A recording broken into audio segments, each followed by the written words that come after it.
관련된 법문 아닌 법문을 들어줘서 감사드립니다. 제가 화계사 살 때는 남 앞에 나서는 걸 불편해해요. 그리고 제가 처음에 교무를 짧게 승과대학원 다니면서 짧게 왔다 갔다 살았는데 난 교무 체질이 아니더라. 마이크 잡고 그러는 게. 그래서 그만뒀는데 수경 스님이 재물을 소임 살아달라고 우리 나통의 인연 온 지금은 속퇴했죠. 결혼해서 그 동재 스님이 교무 살아달라고 해서 고민하다가 강사 가려고 했는데 그래서 도반들이 한 1년만 소임 살아봐. 강사 가면 못 살아. 이런 재무, 교무, 총무 살다가 수경 스님한테 부탁해서 이렇게 한 16년 살았지만 그때 법문해달라 뭐라 많이 얘기 있었어요. 근데 난 앞장서면 이상해. 핑계인지 뭐지 뭐 긴장되다 보면 심장에 무리가 오는 것 같더라고. 그리고 또 이게 있었고요. 무슨 생각했었냐면 내가 공부 안 된 스님이 신도들 앞에서 내가 뭔 법문을 해? 참 그렇다 그런 생각했는데 아무튼 이게 하게 되네요. 그래서 지금 생각하면 그때 할 걸. 그러면서 잘할 수 있을까 그런 생각도 들어요. 근데 이제 제가 이제 법화경 법문을 하는 기간은 오늘로서 마지막입니다. 아무튼 왜냐하면 다음 주는 문강스님이 와서 최종 법문을 하세요. 하고 이제 다음 달부터는 이제 자유 법문이겠죠. 그래서 제가 경을 좋아하지만 전문적으로 경을 배웠지만 다 까먹고요. 16년간 경이랑 경이랑 멀리다 보니까 다 까먹었어요. 불 때라도 열심히 좀 강사할 걸 시키는 것도 안 그랬구만. 근데 그래가지고 이제는 다음 주는 문강스님이 와서 최종적으로 아마 주제가 법화경에 대한 주제를 할 것 같아요. 그래서 저보다 훨씬 윤호가 똑똑하시니까 많이들 오셨으면 좋겠고요. 저는 이게 마지막입니다. 그래서 방금 얘기했지만 여러 가지 부족한데 소인 보면서 여기 제대로 정립이 안 된 절에 와서 열심히 한다고 했는데 이 법화경이 워낙 방대하잖아요. 이걸 하나로 제가 요약해서 설명한다는 참 부끄럽더라고. 전면적으로 뭐 며칠씩 연구해도 참 드러내기 힘든데 그리고 또 30분을 주어지니 해주스님이 10분에 끝나면 뭐라고 하세요? 그러고 저는 법문도 짧으면서도 실생활에 결부된 얘기를 해야 된다 생각하는데 시간을 맞추라고 하니 그러다 보면 말 안 되는 얘기도 할 때도 있었고요. 좀 죄송하지만 그래서 하고 나면 하고 나면 방에 밑에 들어가면 내가 제대로 된 얘기를 한 건가 그런 생각도 했습니다. 아무튼 보살님 들어주셔서 감사하고 아무튼 제가 조금씩 발전하고 있으니까 다음번부터 좀 좋아지겠습니다. 네. 아무튼 이 법화경을 읽으면서 제가 전문적으로 경을 배웠지만 내 자랑하는 것 같네. 근데 한문을 배우다 보니까 그 번역에 치우치다 보니까 참 내용 파악이 힘들었었어요, 사실은. 왜냐하면 오늘 뭐 한문 잘 모르는 상태에서 뭐 승가장 나오고 강원 나오고 화막 나오고 이렇게 해서도 그래도 약하더라, 한문이. 그런데 그 전문적인 그 한문 경을 막 하루에 막 6장치 어떤 때 한문을 번역해서 막 발표해야 되고 얘기해야 되니까 한문을 번역하는데 막 중점 두다 보니까 내용이 안 돌아요. 참 그게 아쉽더라고. 그래서 그랬는데 그러다 보니까 사실은 경을 막 집중적으로 많이 봤어도 내 거가 안 됐어. 그게 참 아쉬웠었어요. 한 13, 14년은 경을 봤으니까. 근데 여기 와서 법화경을 보면서 너무 좋았어요.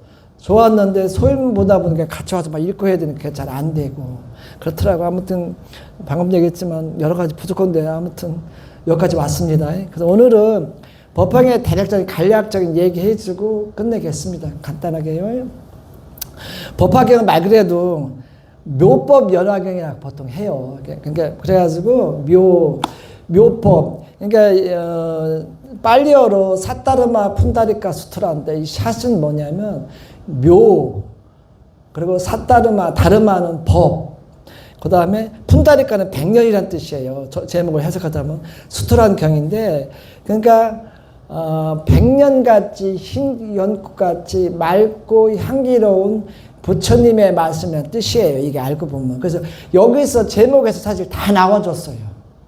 여기서 연꽃 이 법화경은 내가 적어와서 두서없이 얘기할게요. 몇 자 적어왔어도 이 법화경은 방편이랑 수기랑 비유가 많이 나와요. 요게 왜 그러냐면 부처님이 돌아가시기 8년 정도 말씀하신 것을 후손들이 와가지고 몇 년에 걸쳐서 언제인지 모르지만 몇 년에 걸쳐서 집대성에 나온 게 법화경이에요. 그래가지고 여기 사따르마 푼다리카 수트라는 이게 누구냐면 갑자기 또 생각 안 나네.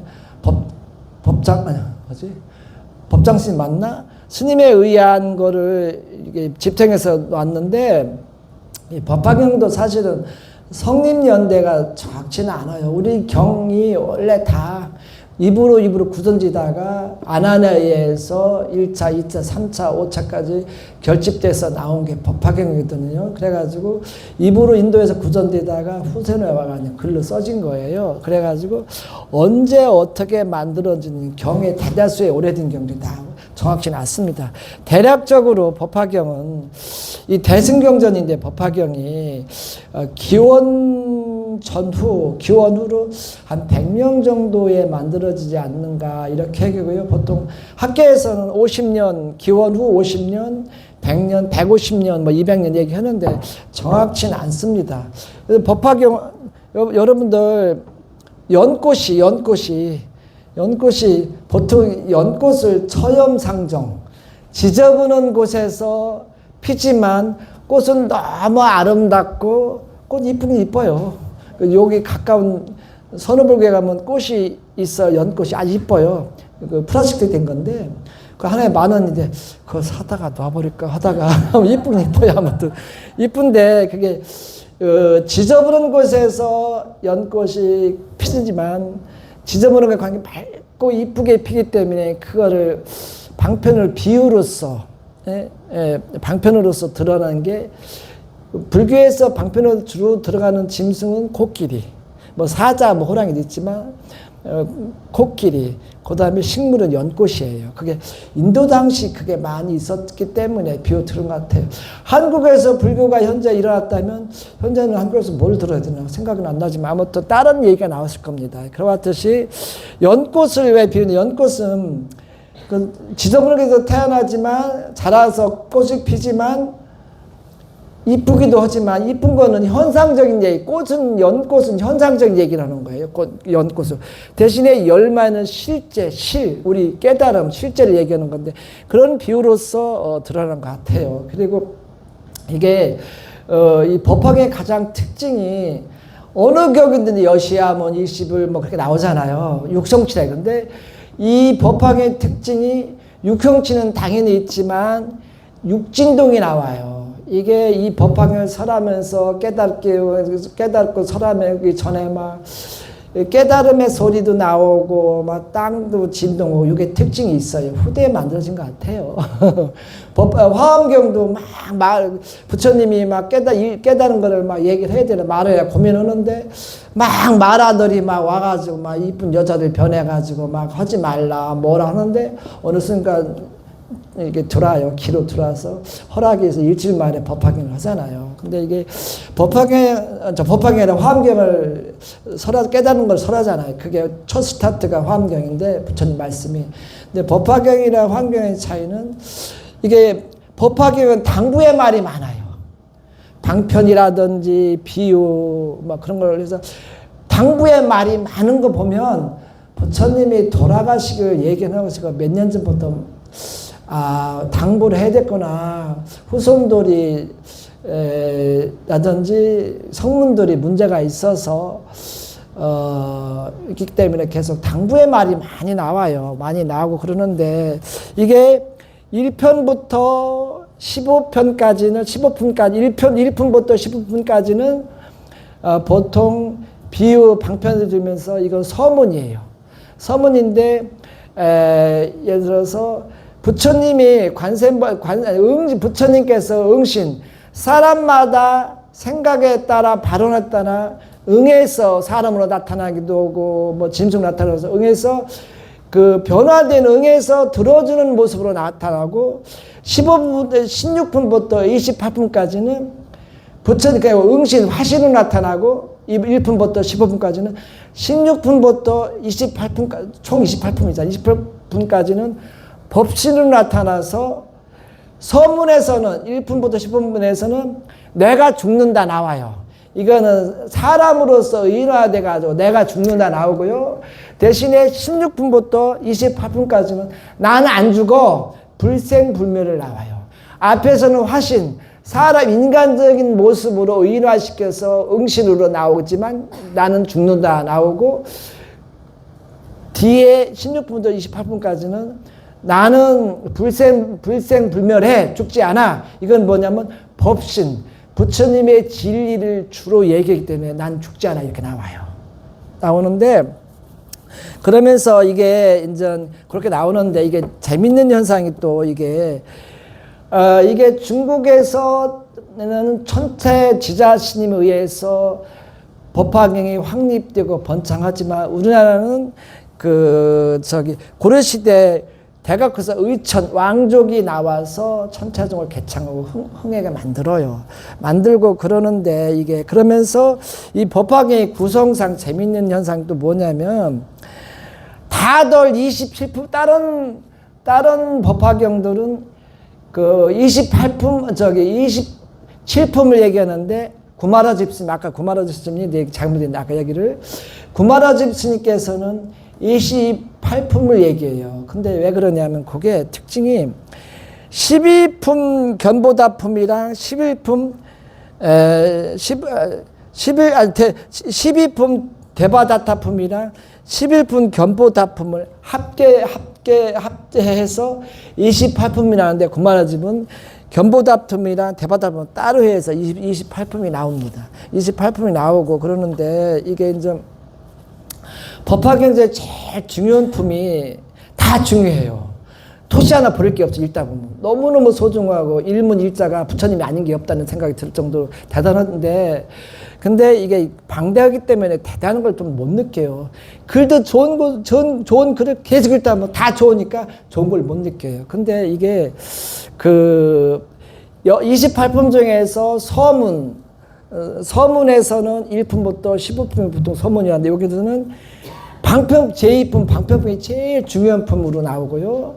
그 다음에 16품부터 28품까지 정문, 본문, 정중 본문이라고 얘기하는데 요거는 열애수량품이 아주 중요한 품이에요. 요걸 봐서 중요한 품이 서문에서는 방편품, 정중 본문에서 열애수량품 나오는 이유가 요걸 봐서라도 앞에서는 이 부처님의 법화경이 방편으로 많이 설했구나 이런 게 느껴지고요. 또 열애수량품을 본문에서는 중요품으로 드러내는 거는 부처님의 법신이라고 했잖아요. 수명 아까 얘기했죠. 불생불멸이라고. 법신을 위주로 얘기하기 때문에 요걸 이렇게 드러냈구나. 그게 나와요. 다 중요하지만. 그러면서 불생불멸 드러낸다고 말씀드렸잖아요. 그리고 이게 보면 법화경의 내용 중에 몇 구절이 딱 생각나는 게 있어요. 뭐냐면 제2품 방편품에서는 이게 이제 사실은 일승 깨달음을 드러내기 위해서 중생들이 근기가 다 틀리잖아요. 비는 똑같이 내리지만 식물들 예를 들자면 받아들이는 식물이 연꽃 같은 거는 비가 물이 많이 필요하니까 더 많이 받아들일 거고 마른 걸 좋아하는 예를 들어서 소나무 그런 거는 물을 덜 받을 같이 똑같이 비는 내리지만 사람의 근기에 따라 받아들이는 양이 다 틀려요. 부처님이 말씀이 구구절들이 많이 말씀을 하지만 나한테 맞고 나의 와닿는 거를 받아들이기 때문에 그래서 차별화가 있다 이런 차이가 있구나 이런 얘기를 해요. 그래서 부처님이 제2품 서문에서 중요한 품 중에 방편품이라고 말씀드렸잖아요. 이게 방편품에는 삼승을 얘기했지만 성문 연가 보살을 얘기하지만 사실은 일승을 드러내기 위한 방편으로 삼승을 얘기하고 있고요. 그리고 제11품에서는 견보다품인데 이게 막 아까 얘기했죠. 육진동에서 막 상서를 드러낸다고. 이게 뭐냐면 여기서는 다보탑이랑 석가위라랑 같이 다보회랑 석가위랑 같이 나와서 다보탑이 우뚝 솟으면서 법문을 이렇게 나와요. 이런 거 이렇게 나오기도 하고 또 제12품 제바달타품에서는 우리가 그 가끔 우리 스님들이 배울 때 참 의아하다 하는 걸 품이 이게 제바달타품인데 뭐냐면 악인도 성불하고 근데 축생도 성불하고 여인도 성불할 수 있다는 말이 나와요. 그리고 어느 품에서는 여인들은 성불 못한다고 또 나오거든요. 왔다 갔다 해요. 상황에 맞게.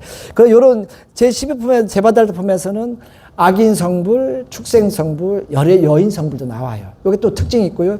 25품에서 우리가 자주 하는 관세음보살품. 근데 25품이 관세음보살. 여기서는 대자대비한 우리의 부처님의 마음이 드러나요. 우리 사실은 우리가 같이 사람들끼리 살면서 대자대비한 마음을 갖고 다 포용은 아무 문제가 없어요. 우리는 경계에 따라 좋고 나쁨이 드러나기 때문에 미운 사람도 생기고 좋아하는 사람도 생긴 거예요. 부처님은 믿고 접을 절대 구분을 안 줘요. 그 상황이 되면 중생이 소원을 빌고 소원을 발언하면 그 중생 앞에 가서 그 사람이 나쁜 사람이든 좋은 사람 관계없이 구원을 해줘요. 대자대비한 마음으로 구고군한 구워주는 거예요. 그게 부처님의 마음이에요. 그와 같듯이 그렇고 또 그다음에 마지막에는 부처님께서 방편으로 일불승을 드러내고 삼승을 드러내고 뭐 사람의 기도 소원에 따라 막 짐승으로 나타나고 뭘로 나타나고 막 바다에 빠지면 무슨 거북 나타나서 등에 태워서 뭐 구해주고 하죠. 대자대비는 방편으로 다 구해주지만 너희들은 마지막 품에 마지막 28품이 뭐냐면 보현보살 권발품이에요. 무슨 소리냐면 이게 왜 마지막에 나오느냐면 내가 한 말 부처님 한 말 여러 얘기가 나오지만 니들이 인간들이 중생들이 행하지 않으면 아무 쓸모없다가 나오는 거예요. 여러분들 원래 불교의 경은 부처님이 알수는 재악막장 중성봉행이에요. 지금 악은 막고 선을 행하자 하는데 우리 잘 안 돼요. 상황에 맞게 이익이 되면 또 요게 조금만 내가 트릭을 쓰면 죄송합니다. 1억이 생기는데 거의 100명 중에서 많은 사람들이 트릭을 해서 1억을 쟁취하려고 그런 게 우리 현재의 환경적으로 그렇게 돼 있어요. 그래서 부처님은 항상 재악막장 악을 막고 선을 하기 위해 선을 봉행하고 선을 받기 위해서는 계속 부처님 말씀을 듣고 경을 읽어라. 내가 세상을 따르면 경을 읽어라. 계속 그렇게 말씀하시는 거예요. 그래가지고 마지막에 내가 좋은 말도 너들 인간들이 중생들이 실천은 않으면 아무 쓸모 없으니까 마지막에 보현보살 행이거든요. 행을 하라는 뜻에서 마지막에 배치예요. 누군가가 만들었지 마지막에 배치입니다. 그와 같이 여러분들 아무튼 또 이런 식으로 진행이 돼요. 근데 너무너무 좋은 말이기 때문에 구글절절 얘기할 수는 없고요. 너무 저도 아직 완전히 부족한 사람이니까요. 제가 이제 법화경을 이제 나름대로 이제 보고 같이 독송하면서 느끼는 게 요즘 여러분들 내가 몇 번 얘기했을 텐데 굉장히 시끄럽잖아요, 밖에. 그래서 나 요즘 여러분들 저는 텔레비를 안 봐요. 인터넷도 많이 안 해요. 성격 자체가.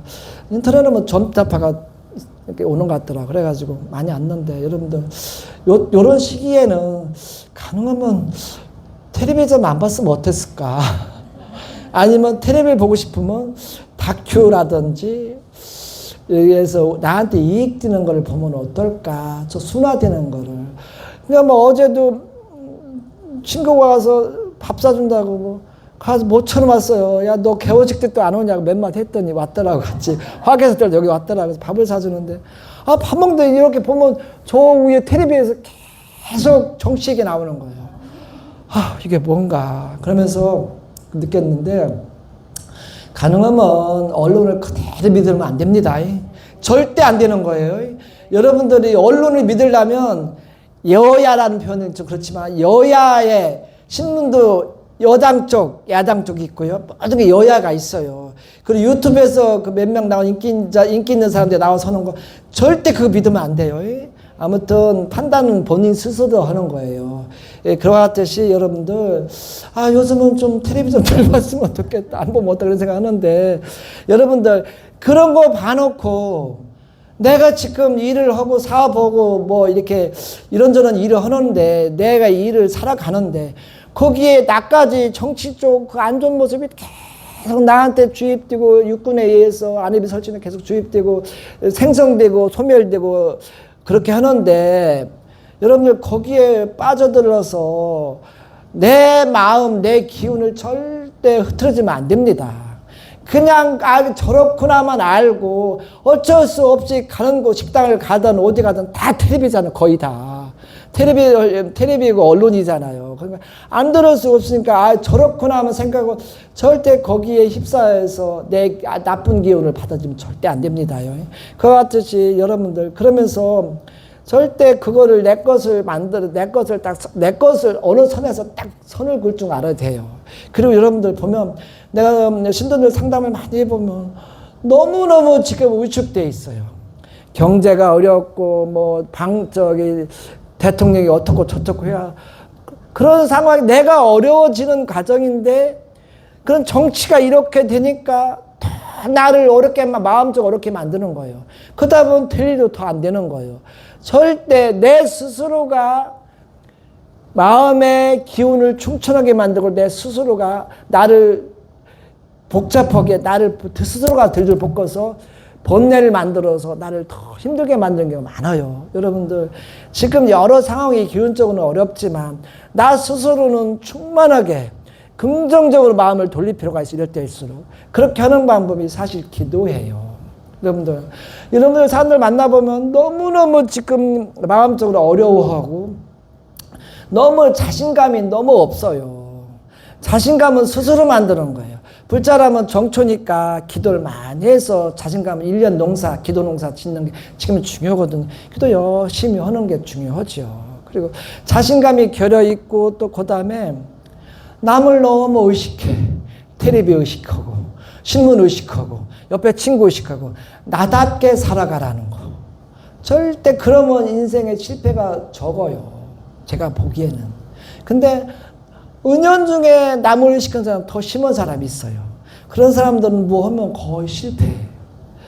그러니까 단순하면서도 자신감 가지고 살아가야 된다는 생각이 들고 거기에는 첨가하자면 기도를 열심히 해서 나를 되바꿀 필요가 있다. 이런 생각을 들어요. 여러분들 아무튼 여러 상황이 지금 연말인데 여러 상황이 분위기가 처져 있는데 아무튼 여러분들 자신감 갖고 하시고 간결하면서도 기도로서 이겨나가면 어떨까 이런 생각을 들어요. 이 벽화경도 결론은 그거예요. 마음 하나 잘 써라. 대신에 악은 막고 선을 봉행하면서 대제대변 마음을 갖고 기도하고 살아가면 구구고난이 된다. 이런 말이 나와요. 그리고 부처님도 이렇게 얘기해요. 3세 과거 현재 미래 얘기했는데 부처님 항상 얘기할 때 여기서 열심히 살으며 집중하면 안 좋았던 과거는 여기서 열심히 살다 보면 잘 풀리니까 과거는 잊혀지게 되고 여기서 열심히 살으면 잘 풀리니까 미래는 걱정할 필요도 없는 거예요. 잘 되니까. 그와 같이 여러분들 주어진 일에 대해서 성심성의껏 열심히 자신감 갖고 살고 주위에 남편이고 애기들이고 자식들이고 굉장히 우측되어 있으면 긍정적인 마음으로서 발현해주고 어루만져주면 얼마나 좋을까 이런 생각을 합니다. 이상입니다. 예, 감사합니다. 예, 고맙습니다. 다음 주에는 문강 스님 와서 할 겁니다. 오셔요. 예, 감사합니다.